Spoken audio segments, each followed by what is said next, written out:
আসসালামু আলাইকুম ওয়া রাহমাতুল্লাহি ওয়া বারাকাতুহু। আজকে আমরা ব্যবস্থাপনা বিভাগ ৩য় বর্ষের জন্য শুধু পাস করতে যে অধ্যায়গুলো পড়তে হবে, সেগুলো আপনাদের দাগিয়ে দেব।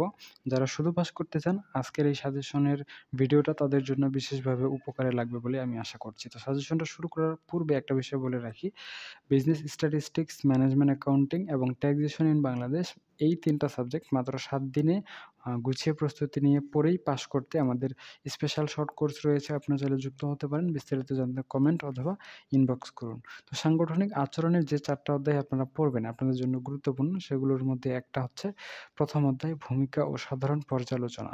তো এই অধ্যায়ের যতগুলো প্রশ্ন থাকবে সবগুলো প্রশ্নই আপনারা পড়ে নিবেন যেন এই অধ্যায়ের প্রশ্নগুলো বাদ না যায়। যেহেতু আমি অধ্যায় কমিয়ে দিচ্ছি, তাই এই অধ্যায়ের ভিতরে যত খুঁটিনাটি বিষয় রয়েছে সবগুলোই আপনারা পড়ে নেবেন। এরপরে ৩য় অধ্যায় সংগঠনের দ্বন্দ্ব এবং ৭ম অধ্যায় সংগঠনের নেতৃত্ব এবং ৮ম অধ্যায় ব্যবস্থাপনা উন্নয়ন ও প্রশিক্ষণ। এই ৪ টা অধ্যায় ভালো করে পড়ে নিবেন।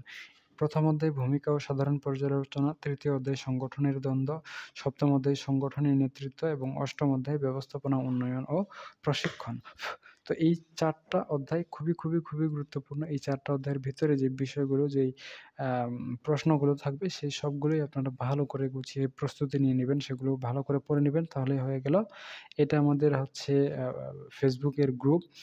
আমাদের পাবলিক গ্রুপ। আপনারা চাইলে এই গ্রুপে যুক্ত হতে পারেন। এছাড়াও যদি বিজনেস স্ট্যাটিস্টিকস এ ৭ দিনে গুছিয়ে প্রস্তুতি নিতে চান, ম্যানেজমেন্ট অ্যাকাউন্টিং এ নিতে চান এবং ট্যাক্সেশন ইন বাংলাদেশে নিতে চান, তাহলে আমাদের স্পেশাল শর্ট কোর্স রয়েছে। আপনারা চাইলে আমাদের স্পেশাল শর্ট কোর্সে যুক্ত হতে পারেন। একদমই গুছিয়ে প্রস্তুতি দেওয়া হবে আপনাদের এখানে এবং এটা আমাদের ফ্রি গ্রুপ।